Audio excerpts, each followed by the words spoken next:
बाल कहानी ठग व्यापारी का चांदी का कुआं।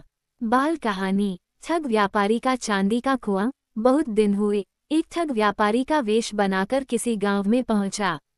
उसने दिन भर इधर उधर घूमकर समय बिताया।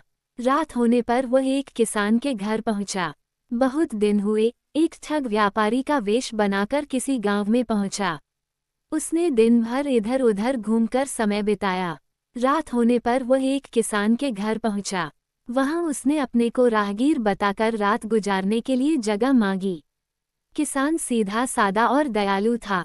उसने व्यापारी को अपने घर ठहरा लिया। उसे प्रेम से खिलाया पिलाया। भोजन करने के बाद किसान ने व्यापारी के लिए चारपाई पर बिस्तर बिछा दिया और खुद अपने लिए भी पास ही बिस्तर लगा दिया। व्यापारी लेटे लेटे किसान से बातें करने लगा। उसने किसान से पूछा, भैया, बस्ती के बाहर पीपल के पास जो कुआं है उसके बारे में कुछ जानते हो? किसान ने कहा, हाँ, पीपल के पास एक कुआं है। वह टूटा फूटा है तथा उसके पानी में भी कीड़े पड़ गए हैं। गांव वाले उसका पानी कभी नहीं पीते। व्यापारी ने अपनी आवाज को कुछ धीमा करते हुए कहा, तुम जानते हो, वह चांदी का कुआं है। उसका मालिक मैं ही हूँ। किसान ने चेकिन कर कहा, कैसी बात करते हैं आप?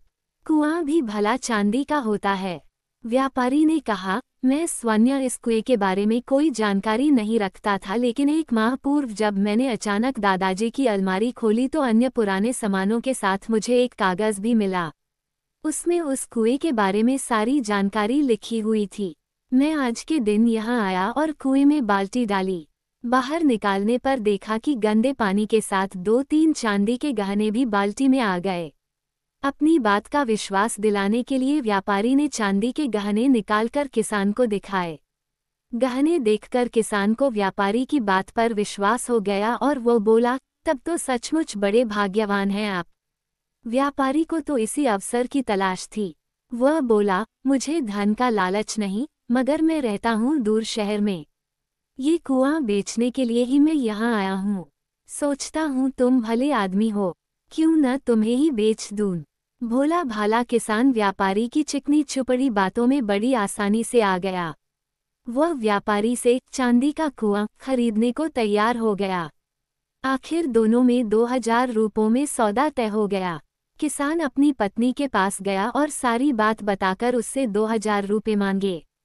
किसान की पत्नी चतुर थी। उसने पति से कहा, देखो, मुझे तो इन बातों पर यकीन नहीं हो रहा है। तुम पहले रामू काका के पास जाकर सलाह ले लो। वह जैसा कहेंगे वैसे ही हम करेंगे। पत्नी की बात किसान को पसंद आ गई। रामू काका गांव के अनुभवी बुजुर्ग थे। किसान ने इस बारे में रामू काका से सलाह लेने का निश्चय कर लिया। व्यापारी के पास जाकर किसान ने कहा, देखिए, अभी तो मेरे घर में 2000 रुपये का प्रबंध नहीं है।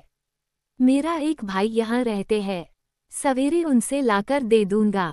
व्यापारी ने कहा, अच्छी बात है, लेकिन ध्यान रखना गांव में किसी को ये बात पता न चले, वरना सब मेरे पीछे पड़ जाएंगे। सवेरा होने पर किसान भाई से रुपए लेने के बहाने रामू काका के पास गया और उन्हें सारी बात विस्तार से बताई। रामू काका बोले, देखो, आज मैं इतना बूढ़ा हो चला हूँ, लेकिन मैंने आज तक चांदी के कुएं के बारे में कभी नहीं सुना। तुम ऐसा करो, उस व्यापारी से जाकर कहो कि मेरे भाई ने कहा है, लिखा पढ़ी होगी तो 2000 रुपये दूंगा और बिना लिखा पढ़ी के 1000 रुपये। यदि कुआं वास्तव में चांदी का होगा तो वह लिखा पढ़ी के लिए तैयार हो जाएगा, नहीं तो 1000 रुपये में ही मान जाएगा। रामू काका से विदा ले किसान अपने घर पहुंचा। व्यापारी से बोला, मेरे भाई ने कहा है कि यदि आप लिखा पढ़ी करने को तैयार हैं तो 2000 रुपये दूंगा, वरना आप बिना लिखा पढ़ी के 1000 रुपये ले लेना। व्यापारी के वेश में ठग किसी तरह जल्दी से जल्दी रुपये लेकर जाना चाहता था। बोला, भाई, तुम बड़े भले आदमी हो, तुमसे क्या लिखा पढ़ी करना, लाओ 1000 रुपये ही बस। अब समझने को भला क्या रह गया था। किसान को समझ में आ गई कि वह व्यापारी के वेश में ठग है। रुपये लेने के लिए अंदर जाने के बहाने वह पड़ोस से 4-5 आदमियों को बुला लाया। उन्होंने उस ठग की जमकर पिटाई की। पिटाई हुई तो उसने असली बात बता दी। गांव वालों ने उसे पकड़कर पुलिस के हवाले कर दिया।